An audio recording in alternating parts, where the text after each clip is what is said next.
Financial planning அப்படிங்கிறது ரொம்ப பெரிய விஷயம்லாம் ஒண்ணுமே கிடையாதுங்க. ஒரு சாதாரண மிடில் கிளாஸ் கம்ஃபர்டபுளா லைஃபை லீட் பண்றதுக்கு ஹெல்ப் பண்ற ஒரு டூல் தான் பினான்சியல் பிளானிங். பொதுவா ஒரு மிடில் கிளாஸ் அவங்களுடைய இன்கம்ல 75% வந்து இந்த 5 விஷயத்துக்கு தான் செலவு பண்றாங்க. முதல் விஷயம் சொந்தமா வீடு கட்டுறதுக்கு, ரெண்டாவது சைல்டுடைய எஜுகேஷன், மூணாவது சைல்டுடைய மேரேஜ், நாலாவது ஹெல்த் இஷ்யூஸ் வரும்போது மெடிக்கல் எக்ஸ்பென்சஸ், அஞ்சாவது ரிட்டையர்மெண்ட் பிளானிங்.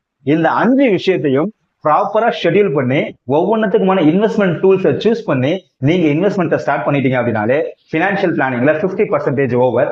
அண்ட் அதை நீங்க எந்த டீவியேஷனும் இல்லாம கண்டினியூஸா செய்யும் போது 75% ஆஃப் த பிரச்சனைகளை வந்து நீங்க ஈஸியா மேனேஜ் பண்ணிட முடியும். ரிமைனிங் 25% ஆஃப் த இஷ்யூஸ் எல்லாமே போற போக்குல சரி பண்ற விஷயம் தான். சோ நீங்க எந்த ஒரு ஏஜ் குரூப்ல இருந்தாலும் சரி, நீங்க எவ்வளவு இன்கம் சம்பாதிக்கிறவரா இருந்தாலும் சரி, பேசிக்கான பினான்சியல் பிளானிங்க்கு ஷெட்யூல் பண்ணுங்க. அதை டீவியேட் இல்லாம ஒர்க் அவுட் பண்ணீங்க அப்படின்னாலே லைஃப் வந்து ரொம்ப சூப்பராகவும் கம்ஃபர்டபுளாகவும் இருக்கும். பினான்சியல் பிளானிங்ல உங்களுக்கு எந்த ஒரு டவுட் இருந்துச்சு அப்படின்னாலும் உங்க கூட இருக்க பினான்சியல் அட்வைசர்ஸ் கிட்ட கொஞ்சம் அட்வைசரி எடுத்துக்கோங்க. இல்ல உங்களுக்கு ஏதாச்சும் டவுட் தேவைன்னா எனக்கு ஒரு பிங் பண்ணுங்க. கண்டிப்பா உங்களுக்கு நான் சப்போர்ட் பண்றேன்.